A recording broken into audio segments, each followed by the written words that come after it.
Une aventure avec Heidi de Catherine Pancol, Lespely, Hachette Jeunesse.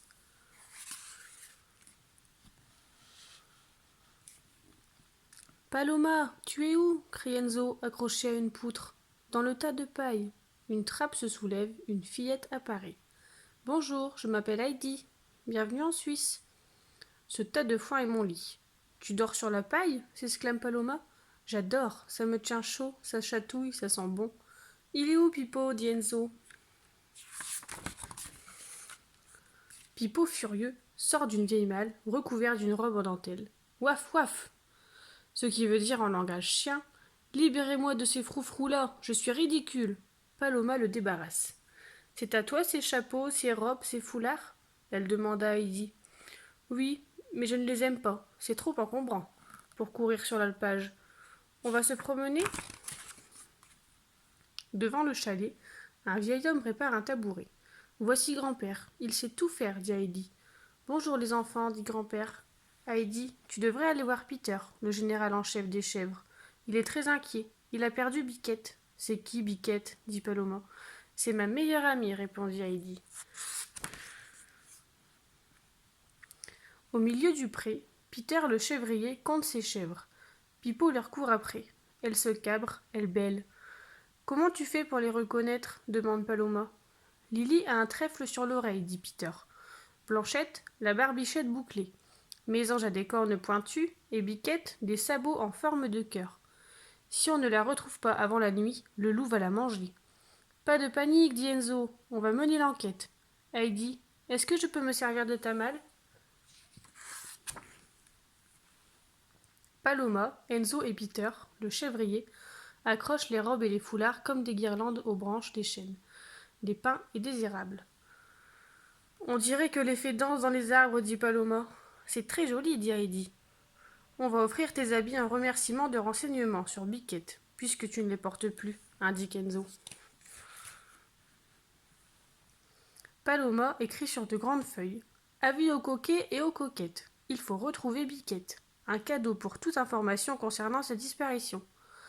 Peter, Heidi et les enfants collent les affiches sur les murs des chalets, sur des sapins bien verts, sur le vélo du facteur, sur le petit pont d'un torrent, et même sur un cheval blanc qui passe en trottinant. Tous les habitants de l'alpage accourent. Chacun a vu passer Biquette. Peter les fait mettre en rang. Enzo interroge et prend des notes. Heidi et Paloma décrochent un chapeau de feutre pour le pasteur, une capeline pour la vache Marguerite, une robe de velours pour la boulangère, un foulard pour le fleuriste. Quand il ne reste plus rien, Enzo prend son calepin. On va commencer par la colline aux marmottes. En route, dit Heidi, en marchant d'un bon pas. Il faut retrouver Biquette avant que la nuit ne tombe. Heidi s'accroupit à l'entrée du terrier des marmottes.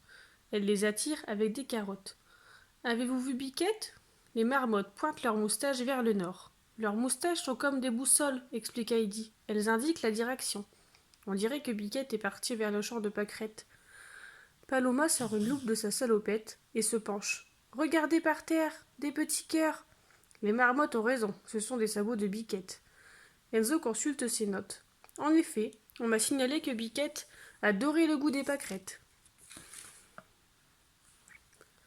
Quand ils arrivent dans le champ, il n'y a plus une seule fleurette. Un essaim d'abeilles furieuses fonce vers eux.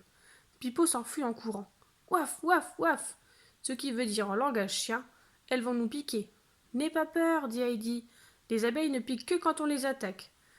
La reine des abeilles dessine des 8 et des zigzags dans l'air. Quelle drôle de danse, rit Paloma. Elle se croit à l'opéra? Mais non, c'est comme ça que les abeilles parlent, explique Heidi. Là, elle est en train de me raconter que Biquette a mangé toutes les fleurs et qu'elle est partie vers la grotte. La grotte de l'ours crie Peter. Au fond de la grotte, l'ours tourne en rond en grognant. Je crois bien que Biquette est venue ici, dit Heidi, sans s'approcher trop près. Elle a dû réveiller l'ours. Paloma inspecte le sol. Encore des petits cœurs. C'est Biquette, j'en suis sûre. Je parie qu'elle a grimpé jusqu'au nid du grand aigle, dit Heidi. Tout là-haut, au-dessus des rochers? Oh là là, on n'y arrivera jamais, je laisse tomber, dit Enzo. Pipo vient s'asseoir à côté de lui et bâille. Il ne faut jamais abandonner dans la vie, proteste Heidi.